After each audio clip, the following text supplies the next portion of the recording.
Olá pessoal, tudo bem? Mais uma vez, vamos continuar o livro de Samuel. Há muitas aventuras para a gente viajar. Capítulo 10 em diante, né? O Saul, ele é ungido rei de Israel. Ok? Eles fazem uma refeição ali juntos, né? O Saul já sai profetizando entre os profetas, né? Deus dá poder para ele, né? Dá a orientação para ele ser um bom rei, tá certo? Saul ele vence os amonitas, né? Deus dá grandes vitórias para ele. O Samuel, a impressão que dá, que orienta ele é o seguinte, ó, antes das batalhas, fique lá esperando 7 dias, espere, que eu vou lá, eu vou consagrar o povo e Deus vai te abençoar grandemente. Ele vai lá, né, espera 7 dias, chega lá no 7º dia, ele vai lá, faz sacrifício o animal lá, né, junto com o sacerdote, faz aquela unção, né, e o povo vai para a batalha. E Deus, né, dá uma grande batalha para o Saul sobre os amonitas, ok? Naquele momento o Samuel ele faz uma análise, né? Olha, eu tô velho agora, tô cansado, tô prestes a morrer, fiz de tudo. E ele faz um relatório, né? Ele pergunta se tem alguém que ele deve ali, se ele está devendo para alguém, se ele tomou alguma ovelha, se ele fez alguma honestidade. E ele começa a fazer uma análise, né? Que sobre o pedido dele de fazer um rei, né? Eu dizia, olha, eu fiquei chateado que vocês fizeram isso. Deus ficou muito chateado com isso ali. E o povo naquele momento pede perdão, né? Não, não. Agora seja obediente a Deus, né? Vocês já fizeram isso, fizeram essa escolha. Agora vocês têm que continuar.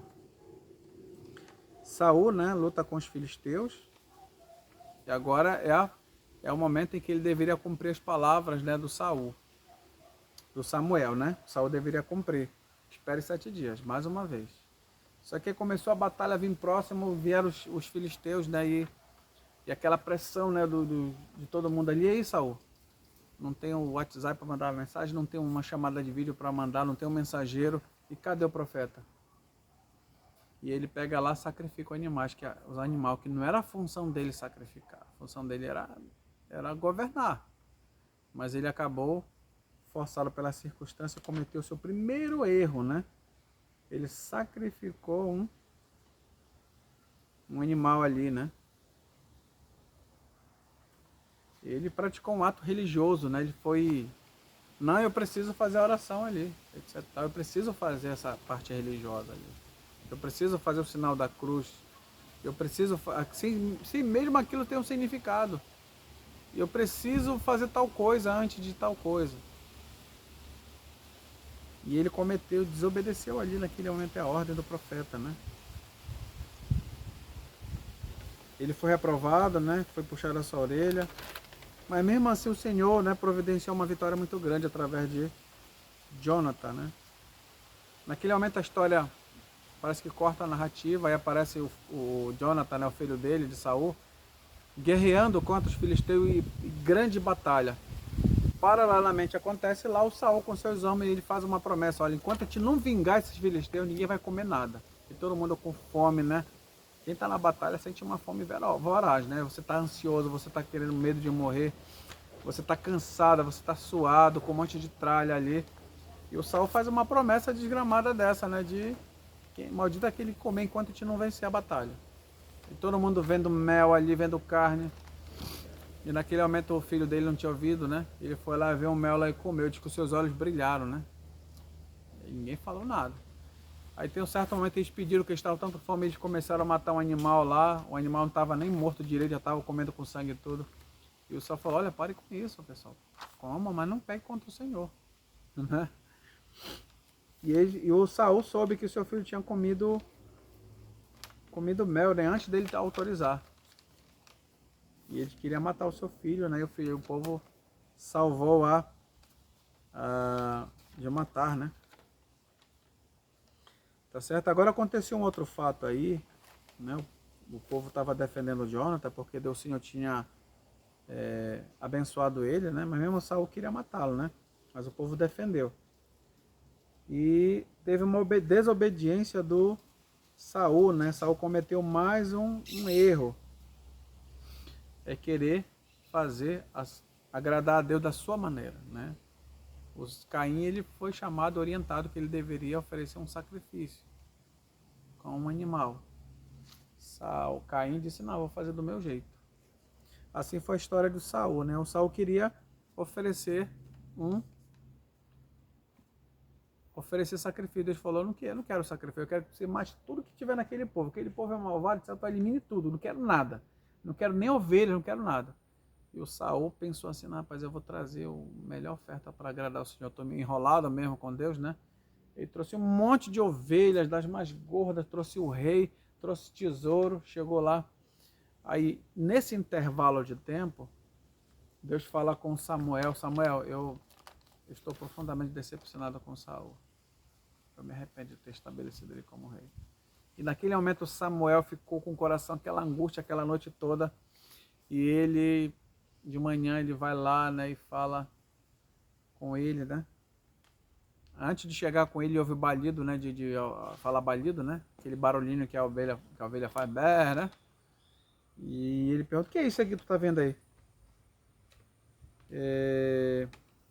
Não, eu trouxe aqui, eu cumpri todas as tuas palavras, vim trazer ofertas ao Senhor, né? E naquele momento o Samuel dá uma lição nele, olha, o Senhor ele não quer oferta, ele não quer sacrifício, ele quer que obediência. É melhor obedecer do que sacrificar. Cumpre as palavras do Senhor, não precisa esse negócio de oferta, isso é para depois. Se você obedece a Deus, aí Deus vai aceitar teu sacrifício. Mas você quer desobedecer a Deus e quer empurrar uma oferta para agradar a Deus? Imagina o seu pai pede para um filho fazer uma coisa e você não obedece, mas você chega lá com uma nota de 100 reais, está aqui, papai. É triste. Acho que o pai vai querer aceitar, talvez por circunstância assim, mas o coração vai ficar entristecido de receber uma oferta dessa. Receber uma forma de compensação, e Deus não é assim. Deus tem prazer na obediência, não no sacrifício, né? Esse é um texto bem conhecido, é melhor do que sacrificar, né? E ele fica com medo, né? Não vou contigo não. Tu não será mais o rei, será outro. E Saul pega na veste dele, não fiquei comigo. E a veste rasga, né, de Samuel. E ele fica triste, né? Fica muito triste. E o Samuel pegou aquele rei lá e matou, né? Que não era para estar vivo aquele rei. Capítulo 16, né? A parte final aqui, quero comentar com vocês antes de entrar na Golias. Hoje eu não vou falar sobre Golias, mas Golias teve uma parte interessante, né? Que eu gostaria de voltar para essa parte que eu ia comentando na próximo capítulo. Samuel, né? Vai a Jessé. Nós comentamos sobre Ruth, que Jessé, o seu pai foi Obed, né? Filho de Ruth. Interessante, né? O avô, né? O avô de Davi, ele tinha procedência moabita, né? Interessante isso aí. Ok? Muito bem. Ele chamou, né? Foi na casa de Jessé, as pessoas ficaram com medo, né? Se um profeta vai lá, vai ter algum problema. Eu vim de paz aqui, eu vim só fazer um lanche com vocês aqui, traga os teus filhos aqui. Trouxe o primeiro, não, esse aqui eu não quero. O segundo, o terceiro, o mais bonito. Aí apareceu um bonitão lá, é esse no coração, né? Aí Deus falou para ele, ó, esse aqui não atente para sua aparência. Deus vê com o coração, não vê com a aparência. E o Samuel se tocou, né? Tinha falhado já com Saul, né? E ele falou, rapaz, não tem mais nenhum filho teu não aí, já você tem mais um, cadê? Olha, ele tá trabalhando. Então chamaram ele, né? Pastor de ovelhas.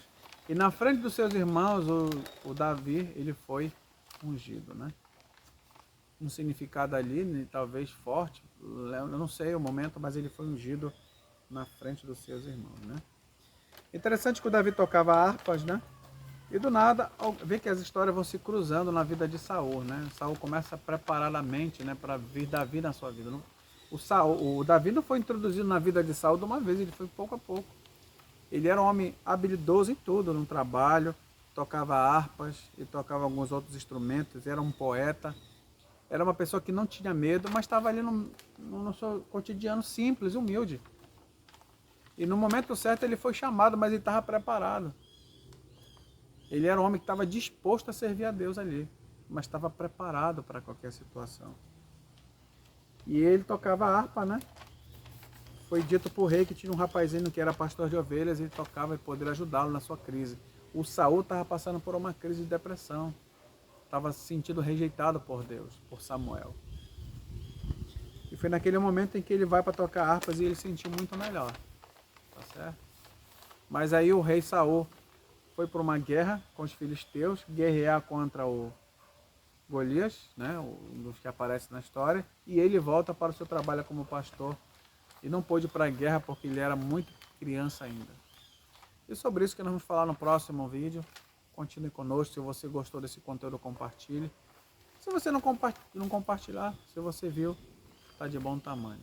Se você tem algumas críticas no comentário, chama a gente no privado, comente, ou se tiver uma oportunidade para comentar embaixo, a gente vai agradecer muito pelo feedback. Um forte abraço e até o próximo vídeo. Muito obrigado.